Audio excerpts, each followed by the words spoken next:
dead end. What's your last name? Same as my father's and mother's. Yeah, but what is it? What, my father's or my mother's? I don't care, either one. The same as mine. Okay, I get it. No questions. No questions, no lies. No questions, no truth either. That was a bit of a jump scare on accident. But you guys ever have, like, I mean, that was basically like every first date for me in college. With a muse? An actual muse? Yeah, I mean, that's not normal, is it? It's wonderful, though. It may not be normal, but it's wonderful. Which is kind of the theme of this season, Camp Cinema. Yeah, absolutely. Folks, this is Film Trace, a podcast where we trace the life of a film from conception to production, all the way to release and reception. We are doing, it's our season 13, Chris. Did you know that? This is our 13th season of Film Trace. Pretty lucky. I know, pretty amazing. So Camp Cinema, we are doing the 80s. John Waters' Hairspray from 88 and Xanadu from 1980. We have some special guests here, Gavin and Louie from the Mixed Reviews podcast. Gavin and Louie, say hello and tell us what you've been up to. Thanks for joining us. Hi. Thanks for having us. Yes, thanks for having us on. I love that you picked two appropriately just very gay things. Yes. Yes. Yep. I was gonna say, I was looking through like the last movies you guys did for this camp season, and I was like, these the other ones are gay. These are perhaps the pinnacle so far, taking it even further. So Zenith. Yes. But yeah, me and Gavin co-host the Mixed Reviews. We've been doing the show for, is it 7 years now? Yeah, almost 8. Mm. Yeah. So you everyone should go find us. We're on all the places. Our latest episode was a 2-parter. It was so massive. We just covered Steven Spielberg. We have a lot of fun. Join us. Awesome. Nice. What was the consensus on Steven Spielberg? You know what? Honestly, overrated. No, I'm kidding. Stunted man baby, but very talented. Good eye. Me and Chris go back and forth on Spielberg constantly.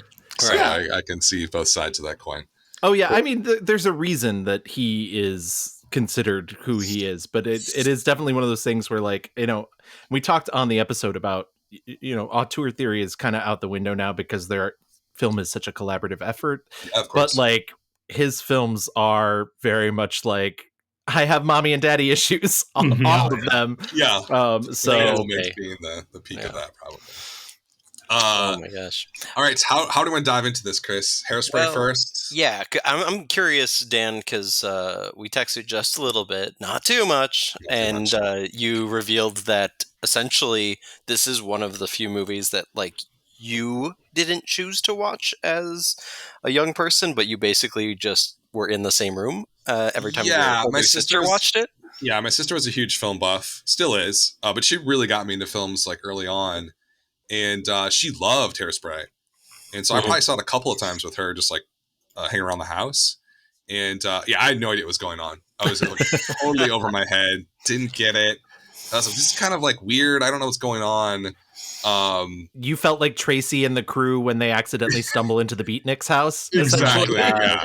And Kiyosadora is there for no reason. Rico Kasich from the Cars, is that you? Yeah, which I did not recognize until Chris, you pointed out that's who it was. I know.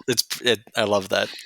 And I don't know. On this rewatch, I picked up a little bit more, I think, than when I was like 13.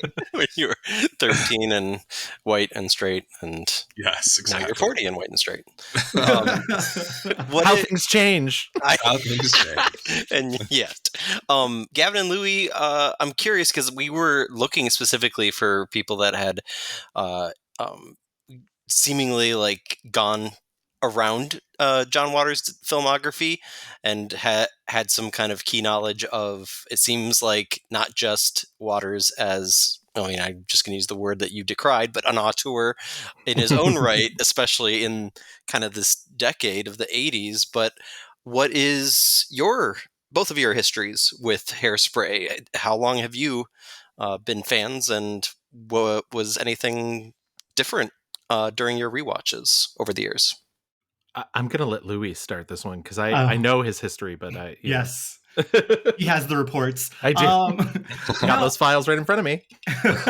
John Waters is one of those filmmakers. I'm always reminded of, like, you watch a movie that is so singular, or movies that are so singular, and you just like, there's nothing like it. And I'm reminded of, like, the first time I stumbled upon a Miyazaki film. It's like no movies feel like Miyazaki, and like no movies feel like John Waters.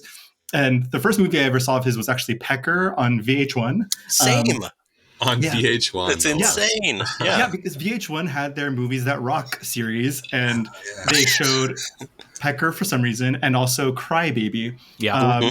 And so I'm late to the Hairspray game. I will admit that the first Hairspray that I experienced was the musical. But I watched the Hairspray, the movie, the original movie, at the Alamo Draft House. They do, like, re-releases or whatever. And it's just, we talked about this on our episode. So we did an episode on John Waters, and so we covered, all of this. And it's funny watching Hairspray. It's kind of like unintentionally his most, pointedly serious, not disgusting film, because a lot of his films are super disgusting, and like on purpose. And so, yeah, this one, he typically is making fun of society, and he is here too. But like this one, he's making fun of racists, and so it's not just like making fun of the American dream or like what is art. This is like an actual civil issue, it's funny. It's I think about, like, people always ask me, like, not always, but when they do ask me, like, what is camp, I always think about, like, it's being seriously silly, or like taking the silly seriously. And I think there's a lot of that in a lot of John Armour's movies. So yeah, I like this movie. My favorite part about this movie is the wigs. The wig parade is just incredible. I think Ricki Lake is so fun, and also Divine, in one of her rare performances, not as Divine. She's actually acting. Which is what she wanted to do. I mean, she didn't want to be a drag queen. She wanted to be a character actor. And she said that many times in her life, that, she kind of hated the moniker of drag queen because she saw herself as a character actor. But yeah, very similar to Louie, but kind of, we've discussed this on the mixed reviews before. My parents are freaks. So Crybaby was probably my first, but it was literally because my dad rented it because he was a big John Waters fan. Then I think Hairspray probably followed shortly thereafter.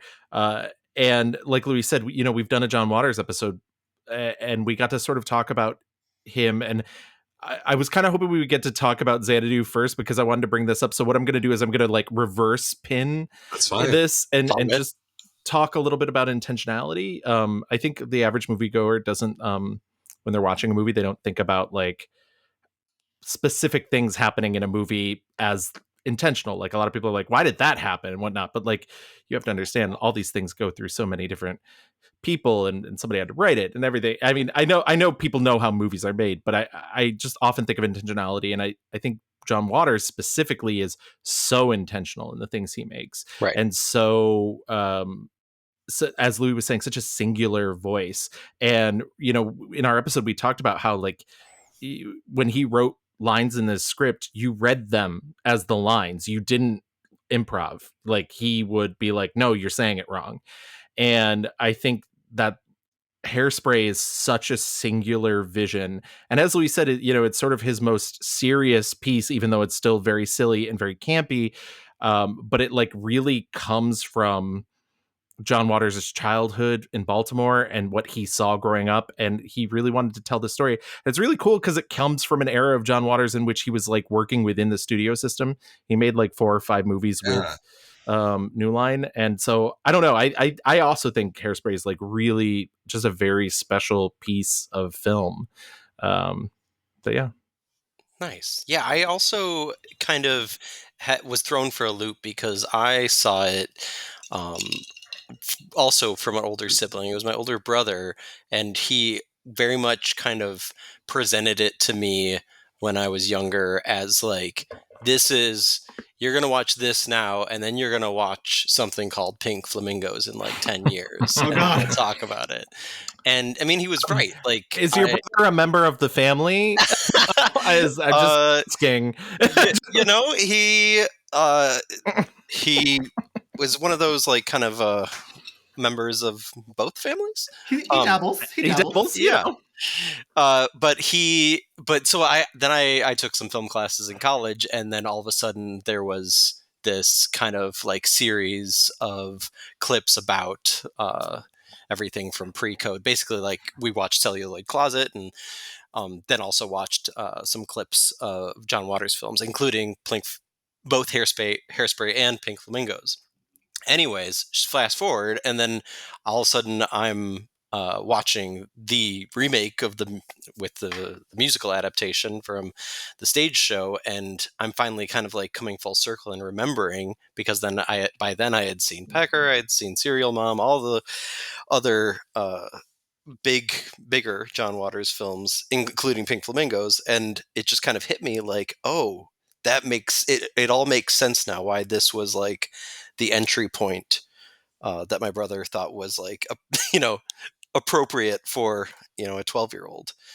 And so kind of coming full circle, I haven't seen this since I was 12, I believe. So I rewatched it for this episode, and it was just one of those things where it's like the context of everything that I had seen in the intervening years just brought the movie to such a different level. And it's incredibly smart, not just from a political context, I think, but from a like subversive point of view too. Like you mentioned, his kind of run of films with New Line showed that he was just as adept, I think, at working within the studio system while remaining subversive as he was at like pushing the ultra envelope outside of that as an independent filmmaker. And it's one of those things where I just feel like he's kind of a unicorn in the industry, and I wish there were more like him, because I think you're right. I think auteur theory is kind of over nowadays, and I can't think of any similar kind of campy filmmaker that has kind of taken on the mantle that John Waters held on for so long. Do you see any like modern iterations of this kind of elasticity of both being able to like make things palatable but still remain subversive, and vice versa? Gavin, who's the director of Jawbreaker? Oh God, Darren Stein? Yeah. I feel like Jawbreaker and again, like very queer films, very like like that just came to my head, but also like thinking about and not that like Darren Stein's had like the run of you mean after 5 seasons of Dragula? Yeah, because that's what he's doing now. Well, he also made GBF, so let's not shit too hardly on our queer director friend. That's certainly something I remember. Yeah, the classic hit GBF. But no, I think there are like, it's like in spurts, and I certainly don't think it's as it probably is a lot harder now to make films like Hairspray and the like, and so I think you get them kind of like creeping out here and there. I don't know if this makes sense or you would agree with me, but like maybe something like Jennifer's Body also. Yeah. There's like camp that kind of creeps up here and there, and there's it's again that like seriously silliness, that combo that it's hard to find. It's rare, but she's out there. I have 2 quick things to add to that. One, my short answer is no, because John Waters has tried to get at least 2 or 3 films off the ground since his last movie and cannot get financing for them. And every time I hear that, I'm like, oh, he could easily crowdfund, but he doesn't want to do that. And I understand that idea of like not wanting to, like he's not asking people to pay extra for the movies that he makes. And I think that's commendable. But like, he Liarmouth with Aubrey Plaza is one. I can't think of the names of some of the other ones, but yeah, so it's like he can't even get a film made nowadays, and yet he's celebrated as like a a cinema icon, a luminary, and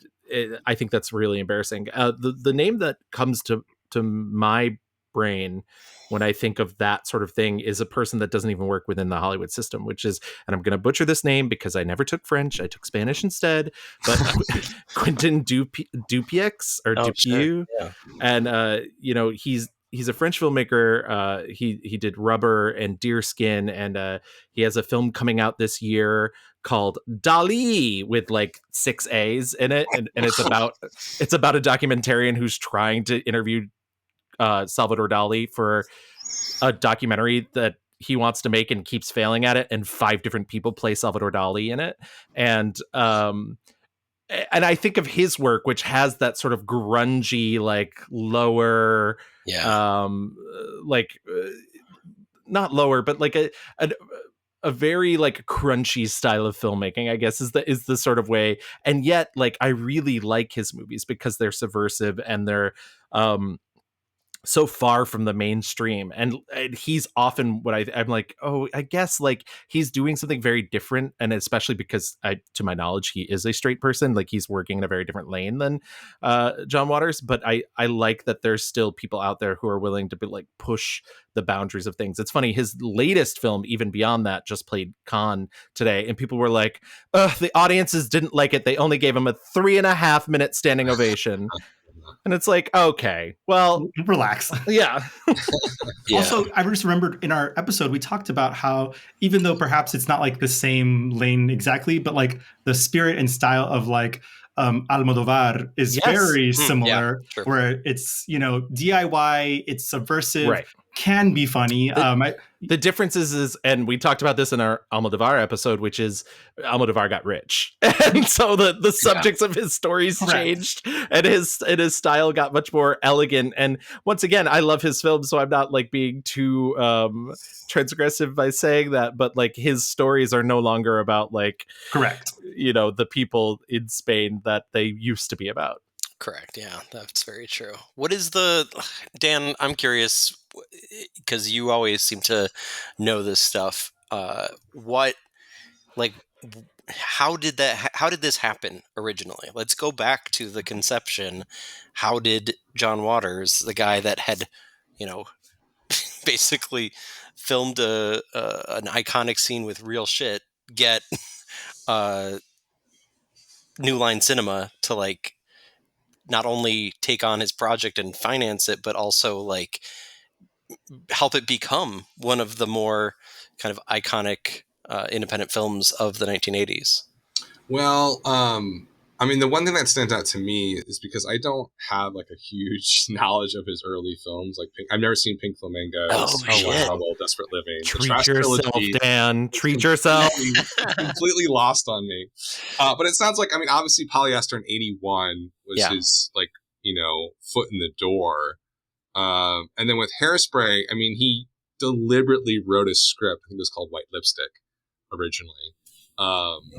That was kind of, it seems like a play towards a more mass appeal, as much as John Waters could be mass appeal. I mean, the one question that I have for you all that have seen, his earlier work that was more transgressive, what do you think, was going on in his head, and how did he translate his voice, which was pretty eccentric and, idiosyncratic, into something that could actually play in, back then would be 500 theaters in 1988 and do quite well, and translate to a lot of actual financial success, which he hasn't really seen since. Crybaby, Serial Mom, Pecker all did not do well at the theater. Love Crybaby though, a lot of fun. I guess I would say, like, what made this work?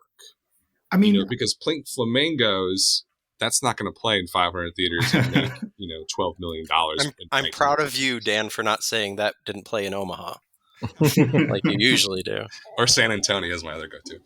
I don't know. What do you guys think? Like, because I think Hairspray just works so well in this really specific niche space that, like, is on the one hand palatable and fun and interesting and like really well edited and paced, but at the same time is just filled with political statements, statements about gender, sexuality that are all hyper progressive for the 1980s. It just blows my mind this came out in the Reagan years. So how do you think he did that? How do you think he brought in the electricity and transgression of his earlier work, but also made it, something that could play in Omaha, Chris, and Hairspray? I think, first of all, we think of Hairspray now and like, oh, it's so successful. At the time, it was very modestly successful. It wasn't like a huge thing. It made some money, not like a ton. He didn't become rich until the musical. Exactly. And so I think there's that. Like, it was also massively hurt by the death of Divine. And I don't mean to cut you off, Louie, and I'm going to let you continue in a second. But like, it's easy to forget that Divine died a week after it came out. And it like tainted the theatrical release of that movie. I think also, I do like a couple things I think people were responding to was, number one, like they were selling it kind of as like the anti-Grease, like, it's this period piece. It's like exaggerated. It's the 80s looking back to the 60s, exaggerating. And so there was like, a little bit of like a lane opening for that type of movie with Grease being so successful. And then on top of that, I think the social commentary was very easy to understand and to get onto. Like it's not hard to understand like, oh, racism's bad. Whereas, with Pink Flamingos and like these other movies, it's like, I'm supposed to get this social context, but also like, why the fuck is Divine eating shit? And why is there an asshole singing at me? And like, why are we fucking chickens? Like to death. Why is that trans person cutting off their dick? Like it's a lot. It's aggressive. And I don't know if Gavin had mentioned earlier, he was writing about his childhood. I don't think he was, in a space trying to make these big, more heady, more philosophical claims. I think he even has said, he was like, I wrote the happy ending that didn't exist. Like the real Corny Collins show never did integrate. That did not happen.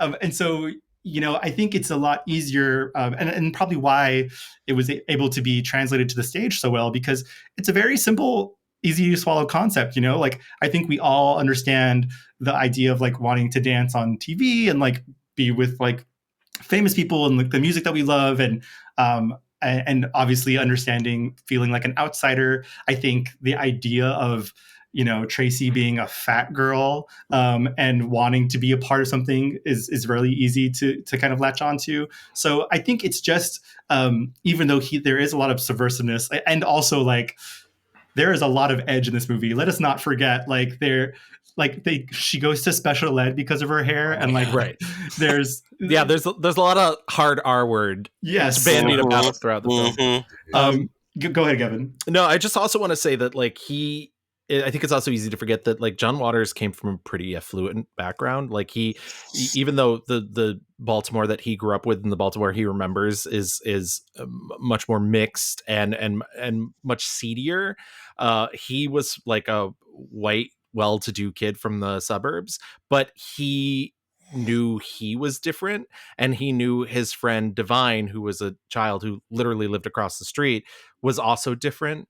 And I think that plays into that as well. So when he's making Hairspray, he's seeing his own plight funneled through both the African-American characters, through Tracy Turnblatt, and through Divine, who isn't, it must be said, Divine is not playing a man in drag in the film. Divine is playing a woman, correct, a cis woman who has seemingly missed a lot of opportunities in life because of the way she looks, because of her size, and he's allowing her to like live it up. And like I think that's also often forgotten.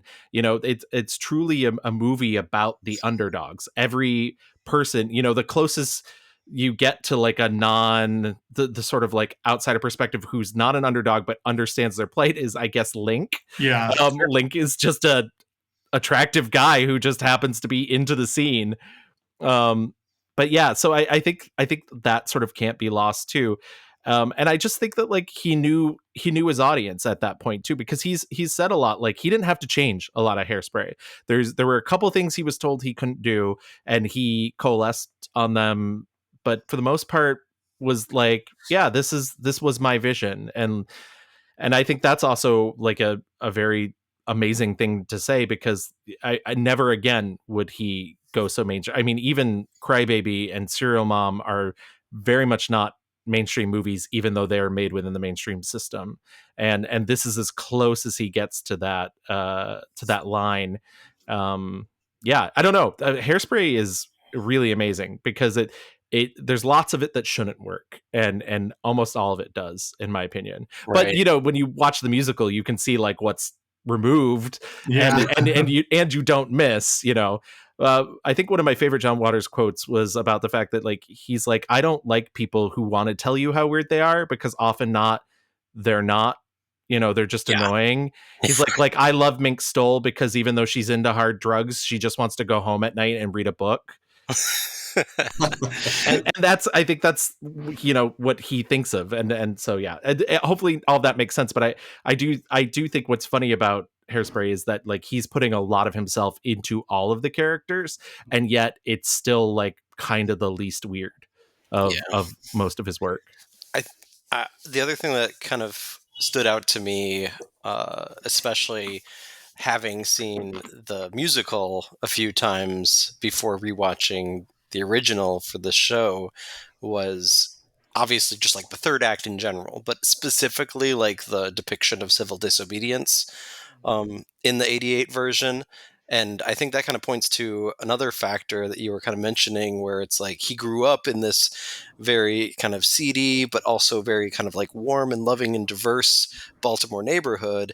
And not only, you know, does he have that like TV show, like outsider crew connection, but also that this was around the time of George Wallace, and he was seeing him campaign, and like actually like just kind of as a reflex, like because like when you're young and an outcast, you find other outcasts, no matter if they like align with your lifestyle or interests. It's just like it is kind of like the beatnik scene, but it's more like it's a more like embrace. It's that, but flipped, as like we embrace each other rather than we shock each other or scare each other.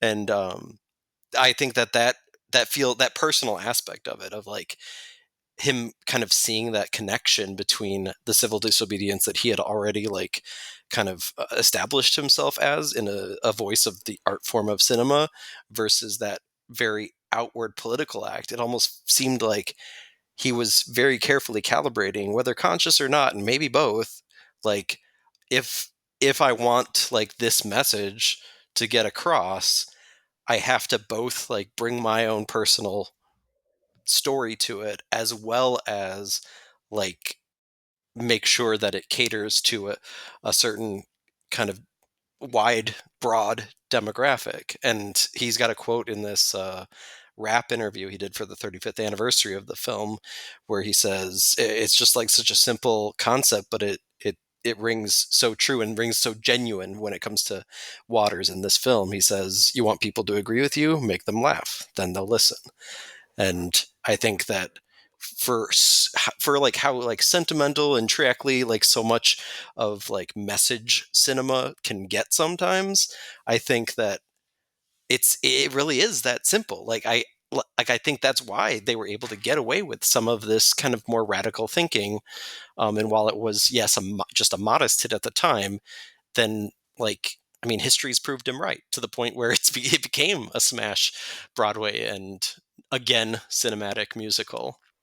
I don't know. And also you can't forget that the most racist characters in this movie are played by Debbie Harry and Sonny Bono. Yes. And so like he's packaging these already like icons of the culture as like these hard, aggressive racists, and their daughter Vitamin C. And so like it's like what you were saying, it's like the packaging of, you know, how do we get people to like understand that this is like funny, this is, you know, again, serious silliness. Yeah, totally. Well, you said the word silliness, so I'm going to take that as an opportunity. Yes, let's do it. Hard pivot to Xanadu. What? Just speechless. You picked this, Dan, so you need to start with So, okay, yeah, let me do a little confession time here. Yeah, Dan, now we are here in Xanadu. Those neon lights, may they shine so bright. I'm alive. For you, Xanadu. So, I was going through a phase or some sort of like depressive sort of episode. I literally did a spit take. I was going through a phase. You can't say that around homos. Who'd you kiss? Yeah, exactly. This is back in my 20s, I want to Dan, say. it's a phase. Just admit it. And I was like really like, I think it was in undergrad or grad school, one of the two. And I was just like super down, and I came across this movie and it made me so happy that it kind of like seared into my mind. Like every scene was like, oh, this is so joyful and wonderful. So I had to pick it for naive camp. Now, I think that's maybe a problematic distinction because I don't know how naive it is in its campiness, but it rides that weird edge of where Hairspray, or like we did last episode, Tu Wong Fu, Thanks for Everything, Julie Newmar, where the camp is just so on the nose and, you know, clearly intentional. With Xanadu, yeah, it's campy, but there's also was an attempt to like make an actual story here, I guess. Yeah, they had no idea. They had no idea. Yeah. I'll let you finish. But. And I love it because I wanted to talk about it because it has that, it's just of two worlds where it's insanely over the top, campy, and makes no sense. But on the other side, they tried to write a script and a story, so I don't know if it really fits in naive camp. But I want to know from you all, what's your sort of relationship with Xanadu? I mean, I love it, but I want to know what you guys think. I think, okay, first of all, I think because they tried to write a script makes it naive camp. Like they had like I think that's exactly why it's naive camp, because they really thought that they were making the like anti-capitalist, pro-art, disco comrade movie of, the century. But I digress. I will say, so we had an Olivia Newton-John episode, and I was very unkind to Xanadu. I was not. I'm actually more in your camp, Dan, for as much as I'm making fun. But go on, Louie. But rewatching for this, I was like, what was I on? Because it is very joyful. It makes no sense. It really doesn't. Yeah. And you just kind of have to like accept that it's basically like 4 music videos stitched together. And it's like fun. Like the songs literally do not end. So long. But I'd never seen it until our episode that we did like maybe 2 years ago now. But maybe like before then I'd seen, clips at the gay bar. But Olivia Newton-John, who was, may she rest in peace, was a fucking like LGBTQ warrior, like truly just one of the greats. And it is batshit crazy, but also the message is really fucking like, I wonder and I wish we could just like do art without the commerce and be free and happy and like make a club where we can just like dance and meld the worlds of 80s glam rock and I don't know 50s glamorous big band orchestras. More like 40s, but yeah, close. We'll have to go to the Glitz store first. Yeah, please. I do want to say nothing says more like fuck the man anti-capitalist than a Hollywood film. I know, and I think that's part of the reason why I had so much problems with the first time I watched it, because it's the vehicle is the wrong for the message. Yes, yeah. And it's the Kiki Palmer like right subject, wrong situation. Like, correct.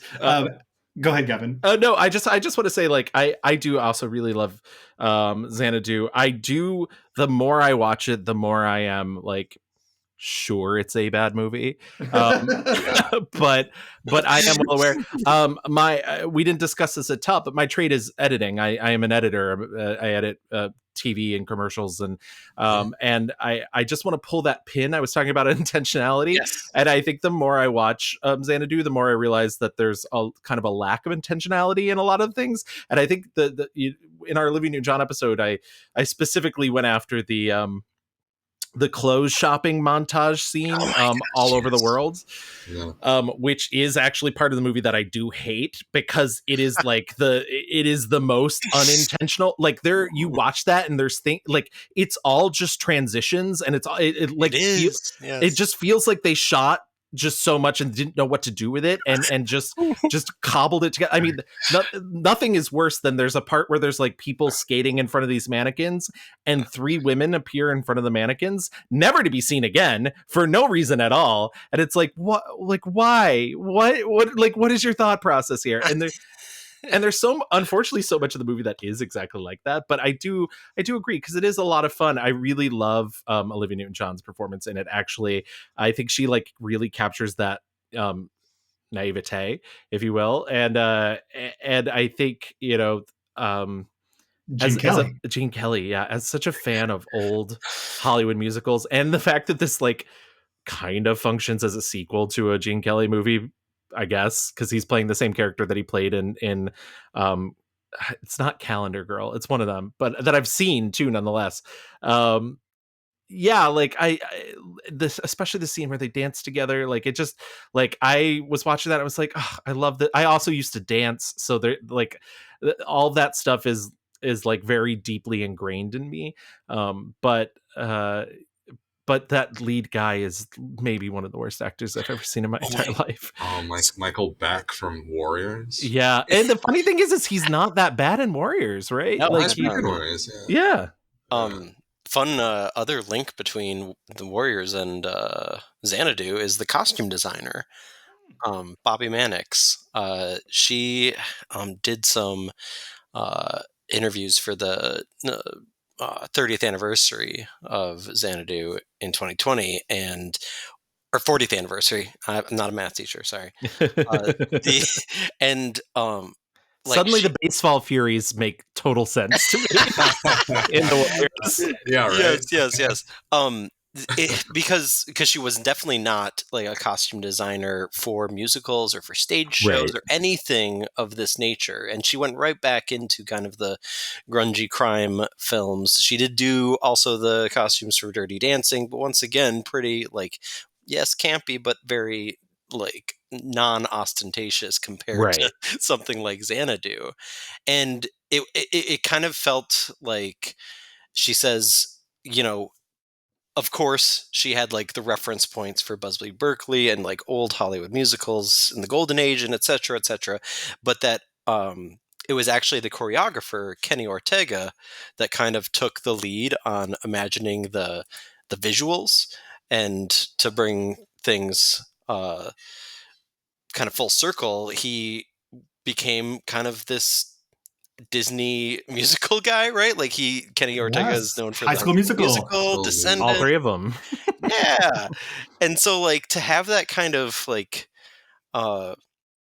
it makes so much more sense, I think, is what I'm trying to say. That like with my personal history, Xanadu was like one of those movies that was just on cable, and sometimes like weird late at night, but also sometimes like broad during the day, and it very much felt like I was like on one of those transitions of the Disney Channel, like those interstitial bumpers that they would do, right? Where it's just like neon lights, freeze frame. And I would almost like get like, I have these like weird vignette memories of like mixing it up, where I'm like, oh, maybe I'm not thinking that I was watching the Disney Channel when I was younger. Maybe I was just watching Xanadu. Because it very much feels like there was just like this blank check to just like do whatever. And sometimes that results in a kind of badness that is just like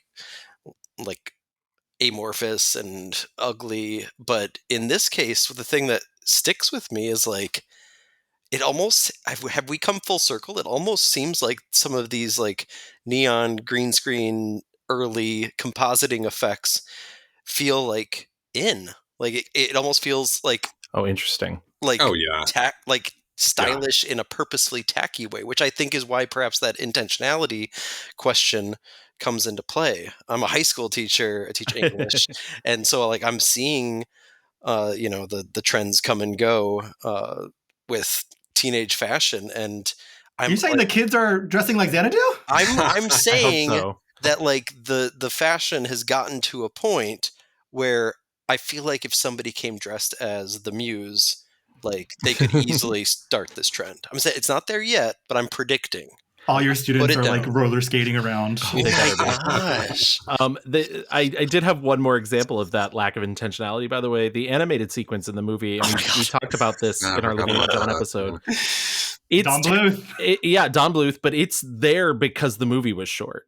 And which I know that you mentioned earlier that you're like, oh, it's so long. The movie's only an hour and a half, and like they had to pad, and so they were like, well, we don't have another like let's throw in another musical number and we'll be animated. Wow. And so it's that sort of like kind of like throw everything at the wall and see what sticks, and yet something does, like there is a quality of it that feels, but like that plot, I mean, it is crazy to me that when you talk about somebody writing it, I mean, obviously I know how movies are made, but like that plot is like 10 minutes long if you took all the musical numbers out. Like literally it's like he's a dissatisfied artist, she's a muse, they open up a roller disco, the end. Like that's you know, there's not a lot of complication, there's not a lot of setbacks in it either, which is really funny. Like the tension is just like, will they end up together? And it's kind of like the setback is that like Zeus or whatever won't let her fall in love. Yeah, that's a setback. But then he says please, and then it's like, okay. Yeah, and that's literally not introduced until like the very end of the second act. Like it's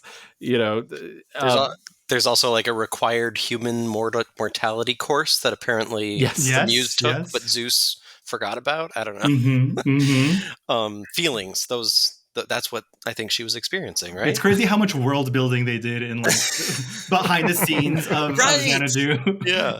Even though, like, I mean, Gene Kelly's character, they try and give him like, he once upon a time was visited by the Muse, and I also love that, like, I guess so he was a famous clarinetist, LOL.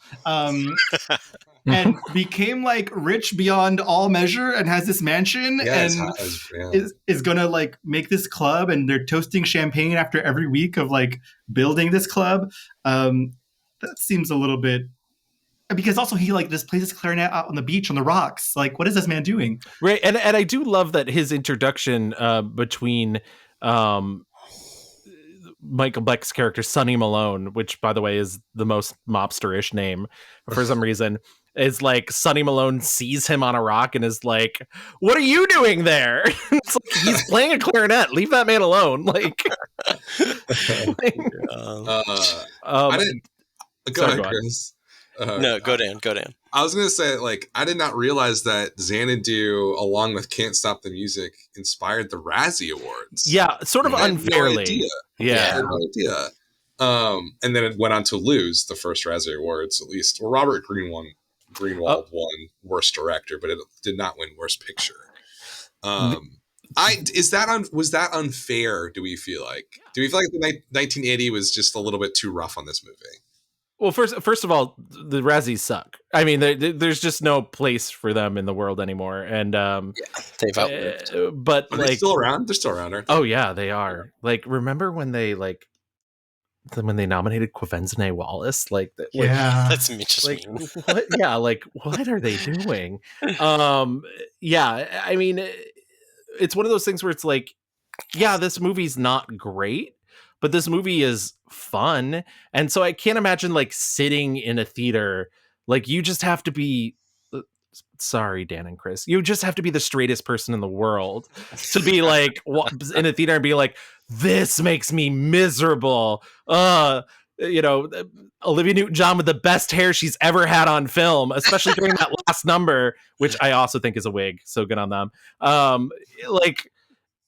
like literally to just be like, I'm miserable. These people, they're in love. Ugh. Like, I think, I mean, from like, as someone who was hardened at the first time around, I do think some of these musical numbers just go on and on. It's a little bit wild to me. Like, they really said, we need the extended remix every number, because fully like 10 minutes of, singing and dancing that is not moving the plot along. Like, it's just more like kind of this like thematic idea of like, all you have to do is think of magic, and magic will like find the way. And I remember the days when things were good, and it's fully 10 minutes of just idea songs. So I can understand like the idea of like, oh, this is nothing's happening for a good 10 minutes here. But yeah, like at the end, fucking, they do the song Xanadu in like 6 different genres. Like, and honestly, that drum that begins it, I'm like, this fucking slaps. and maybe there's moments. Yeah, there's moments. The original film, by the way, the character of Danny McGuire, which is Gene Kelly's character, he comes from a 1944 musical comedy called CoverGirl, in which Rita Hayworth plays the Olivia Newton-John role, and she's a muse who comes down to. I've seen CoverGirl. Actually, Louie and I did a Rita Hayworth episode as well too, and CoverGirl's great. So like, she's like the muse of like theater, right? Like, he's putting on a musical or a play or whatever, and she's like, okay, this needs to be more fun. Yeah, essentially. And then I guess Olivia Newton-John's character is maybe the muse of dance or something. I can't remember the name they assign her, but she is like a specific muse as well. Wow. Yeah. It becomes okay. So one of the aspects of this that kind of ties into this almost abstract notion, as well as this really kind of like flamboyant presentation, and it would be I would feel remiss to not mention it, but Electric Light Orchestra and Jeff Lynne being behind the music, which I think in many ways guides a lot of the visuals, or they just happen to coalesce in this way that, despite having a one-page script, managed to have like some kind of, I don't know, some like really, really singular symbiosis that ended up making the movie iconic, for better or worse. And I think that like, because you're so light on backstory, even though, like I mentioned before, it seems like there was a bunch of backstory and they just cut it all. Why, when you get those long songs and you realize that it comes from this like very uncool, like proggy disco pop band, then it feels... They're called the Tubes. Thank you. Thank you. Then you end up having like this, I don't know, for me, it was one of those moments where, kind of like you were alluding to with, and at what point do you, like, how could you possibly stay curmudgeonly throughout the movie, despite all its obvious missteps? And, I think there was a moment, and I just, actually, I think I have it up here on a tab. Yeah. Where, Electric Light Orchestra had a moment where they got cool again in the like 2000s. I think like Mr. Blue Sky was on Eternal Sunshine of the Spotless Mind soundtrack. It's exactly that. Right. Yeah. And Pitchfork did a reissue review of Out of the Blue. And so I do think that kind of is part and parcel. I don't know if Xanadu was necessarily ever reappraised to such a degree, but there's something there, right? That bigness, that kind of like air of mystery that could be intentional or could be naive, or some combination of the two. Go ahead. It's just so uncool, is the thing. Right. But like, it's so uncool that it is cool. But the thing that what we're dancing around is musical theater. Like the earnestness of musical. These are all musical theater nerds. Like the scene of like the 40s dance troupe number, and then like the 80s glam rock, where it's supposed to be like old school versus the new school. It's like all of you guys were probably like the biggest losers in high school.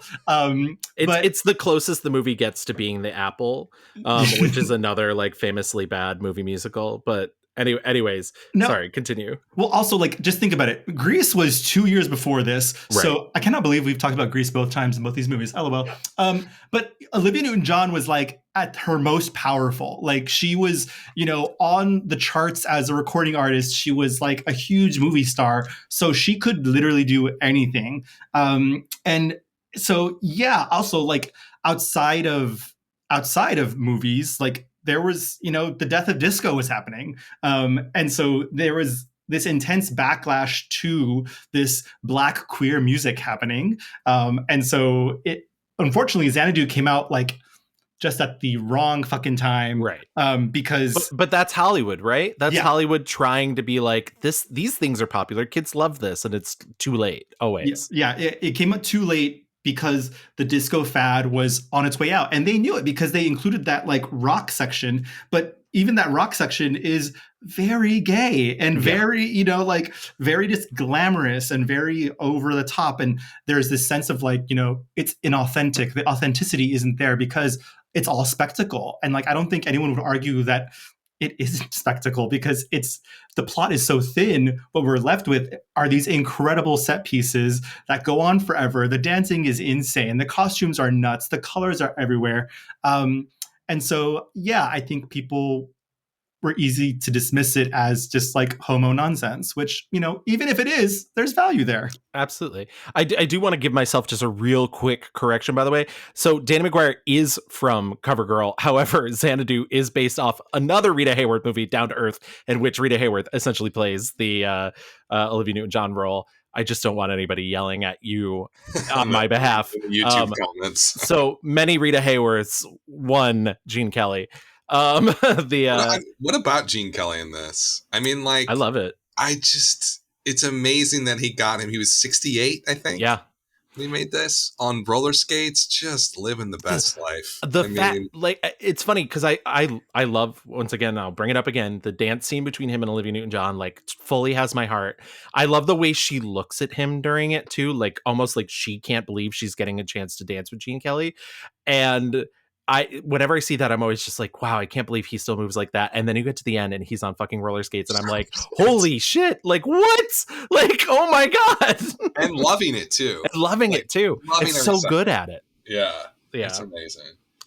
Terrible film though. I mean, terrible. But you are right, Louie. Like there is value to that sort of homo nonsense, honestly, and yeah, I do just often think of like how they're always so late on trends. Like they really thought they had it with this roller skating disco movie, and it just came out too late. I also think like there's something to be said about both these movies, that there is the queerness is inherent, but also like part of that is Blackness, and a lot of the dancers in Xanadu are Black front and center. Even in the 50s dance routine, there is a Black woman up front, and there's a lot of Black dancers in the 80s scene, clearly. It's a very integrated cast. Absolutely. Yeah. And clearly in Hairspray, there's the whole, the plot is about Black people. And so I think there's just something about, there's liberation in these movies. There's,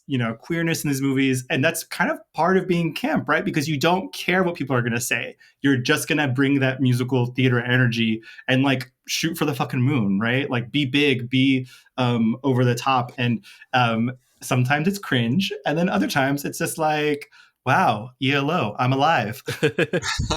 That's what I felt when I first saw Xanadu. I was like, yeah, this feels good. It feels really good. I do want to say there's that brief moment between Sonny and Danny when Danny's like, it'll be like a marriage except for without the fun parts, and Sonny like laughs, and there's like a brief moment where Sonny's basically like, unless he seems to say with his eyes. What do we feel like? One broader question I have about both these movies is that like I feel like Hairspray has a pretty solid legacy to it. I mean, obviously everybody on this show really likes it, but like, do we feel like it has a really strong like cultural icon status, Hairspray? Do we feel like that has gone up or down since it came out? What do you guys think about that? Well, Hairspray's legacy will now always forever be linked to the musical. And the musical is a huge, huge hit. Like even outside of the film. Like the people still do the musical. The famous drag queens invariably end up playing Edna, and so like yeah, There I was the think NBC Live version of it. yeah, Like it's Yeah. such middle American fodder now. Like right. Yeah. that's Yeah, high schools do it without any fear of.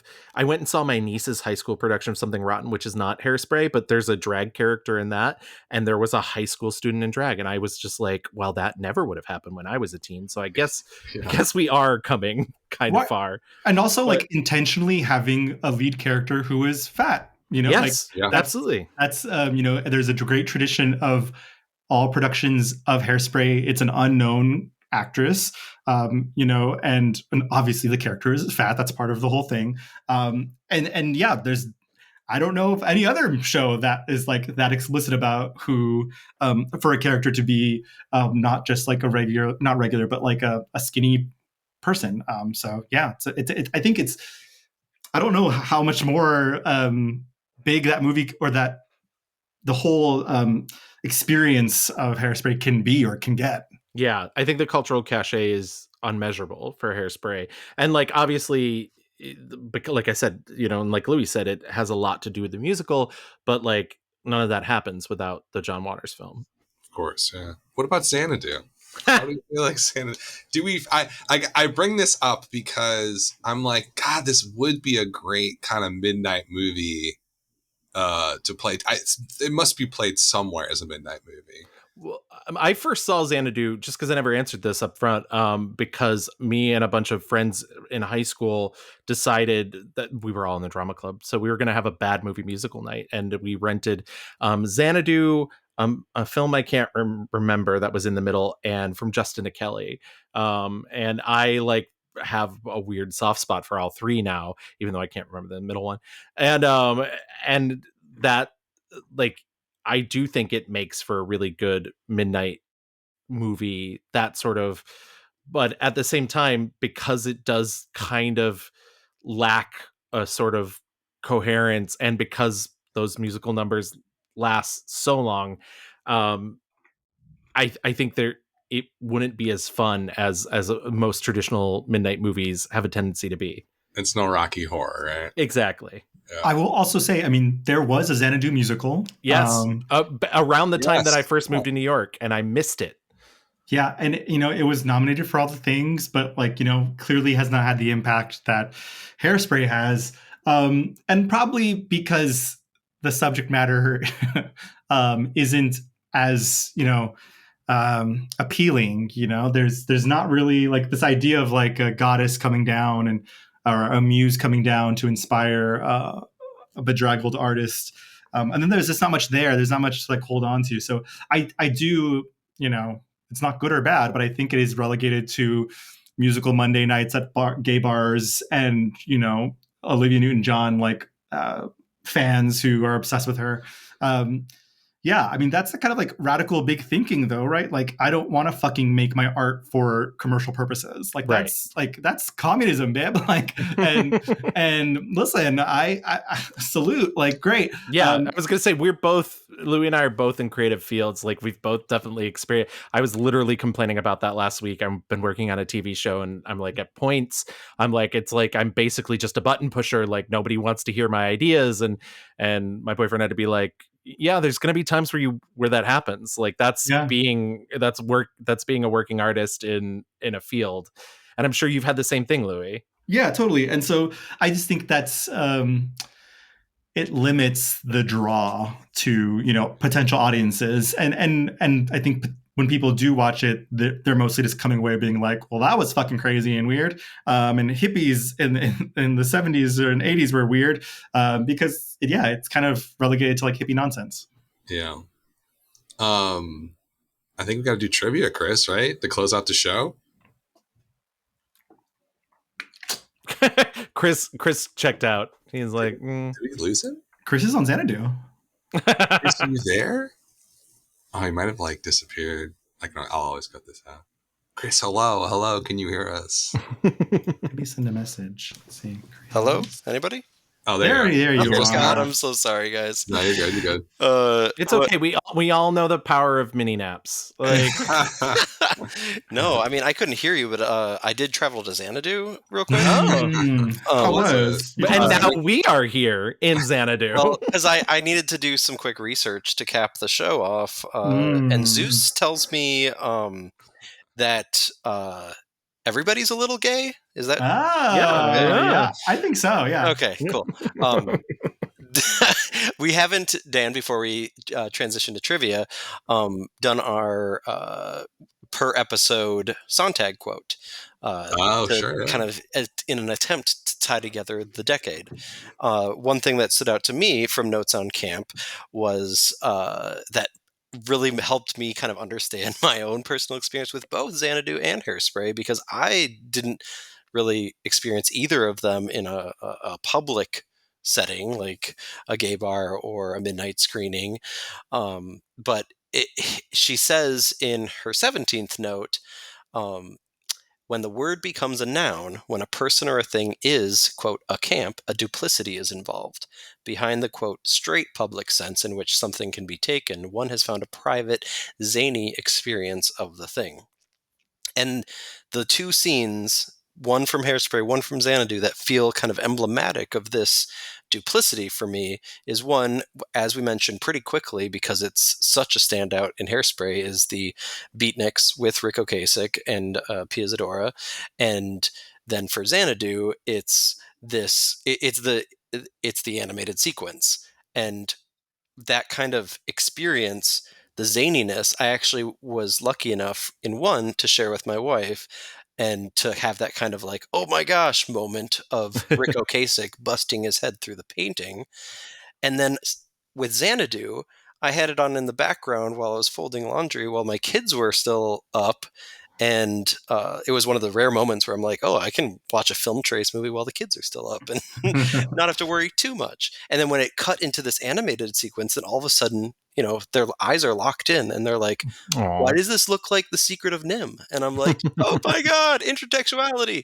But it became this kind of real, like, fun kind of connective moment where it doesn't really matter ultimately that Xanadu has nothing, no real substance to it unless you're able to, you know, dig deep enough and find that kind of radical communist line of thinking. And also with Hairspray, you know, there is that important message to it to get to the wide mainstream audience. And yet there's still also this very much just like super satisfying moment of just like, oh my gosh, like I'm finally seeing something for the first time on screen that I haven't seen before. And I think Sontag, in all of her blustery kind of iconic language from Notes on Camp, really gets at that point. And I don't think I've really felt like that with a lot of the movies that we've talked about here. And I think, I don't know, I think zany is just like the perfect word to describe both kinds. The very intentional kind of style that John Waters brings to Hairspray, and the very unintentional kind of bombast that Xanadu gives us. Anyways, that's neither here nor there because I have trivia. Here's how it works, Gavin and Louie. I've got 5 movie quotes of others' 80s films that in some shape or form many people have referred to as campy. And first person to name the film based on the quote gets a point. Dan had a very, very long losing streak, but he won last episode. So don't embarrass yourselves, guys. You should win. Without further ado, we're going to start with an easy one to, get the crowd warmed up. And here I go, warming up the crowd. Well, fuck me gently with a chainsaw. Do I look like Mother Teresa? Heathers. Oh, there you go. I'm going to get blown out. Oh, my God, Dan. Yeah. This is bad news. I knew you guys are going to crush me. This is not looking This is not good. Another campy 80s film turned into a Broadway musical. Well, a musical. It never got to Broadway. You're Trust right. me, I saw it off Broadway. That's not me. That's not me correcting you. That's just me telling the musical that it should work harder. Fair. Okay. Number 2. And of course, I bumped my cursor. Here we go. Flames on the side of my face, heaving breaths, heaving. Clue. It's my favorite Yeah. movie of all time. Oh, wonderful. I don't even think I'm going to get a guess off this. No. Gavin, You is can it Clue? Clue, I think, just announced that they're making a musical of that too. No Yeah, way. I think so, and I'm not looking forward to it. I saw the stage show that they did a couple years ago that was written by that was used the script of the movie and like had a couple new additions, and I did not like it. So yeah, no, and me neither. I also saw it was like they're trying to put some slapstick in there. Yeah, it was like it's like a little too much. Like agreed. Okay, number 3. This might be your only shot, Dan, at getting a point.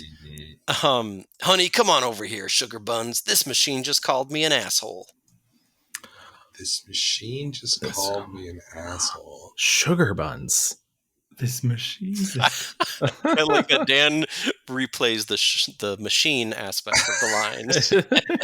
Our guess. Next, keep going. What do we got? Gavin, what's the movie where like there's like aliens and he puts on the glasses and it's like, oh, I'm They all out Live? of... They Live. Very good. Yeah. Yes. No. Okay. No, it's not. Okay, great. No. But Maximum Overdrive. Oh yeah, good job. Nice work. Wow. Very impressive. Nice. Excellent. I haven't Yes. seen that in forever. I know, me neither. Stephen King. All right. We have a Stephen King episode if you want to listen to that for the next reviews. Excellent. Well, definitely. Number 4. Do you, Ming the Merciless, ruler of the universe, take this earthling, Dale Arden, to be your empress of the hour? Flash Gordon. Oh my gosh, these Very guys. good. This is like the best trivia answers we've Yeah, you ever guys had on this are the best show. by far. Gavin has a special mental illness that makes him very smart about movies. So Amazing, Gavin. I'll Diagnosed. yeah, diagnosed. I'll pull you in Confirmed. as a ringer if I ever need one. Okay, this one, I'm probably not even going to say the whole thing before you tell me the right one, Gavin. So I'm gonna draw it out. No wire hangers. Oh, Mommy Dearest. Mom Dearest. There Yeah. we go. Yes, nice work, guys. You're okay. Thank you for giving Dan some humility. Yeah, I needed it. I only lose every time. You know what's really funny, and once again, I feel like we're just constantly plugging our show. Which, by the way, you should listen to the mixed reviews. We did a Faye Dunaway episode, and that was Louie's first time seeing Mama Dearest. Nice. Yeah. And Louie got to find out what I've known for a while, which is that it's actually not that fun. No. For a camp classic that everybody's like, oh my god, I love saying the lines. It's like, no, the movie's actually kind of horrific. Yeah. Yeah. There's some like iconic moments, including that scene that you quoted, but as a whole, it's not great. But yeah, of course, like me and Gavin, we're gonna win the campy quote contest. What do you guys have coming up on your show? Any like new episodes coming up soon? Yes. Yeah, currently we're in the midst of our May Madness, which is something Louie and I started doing last May because we don't understand sports, so we assume that happens in May. And it's just to decide who our next subject for June is going to be. We're currently working on an episode now, though. Do you want to say what we're working on, Louie? Yeah, we are watching for our next episode, which is all about Heath Ledger, and which is kind of like a chaotic pick for us. But we both were like, it's always hard when we're trying to be like, wait, we can't do another like gay icon. Who like what straight guy can we talk about? And Heath Ledger fit the bill.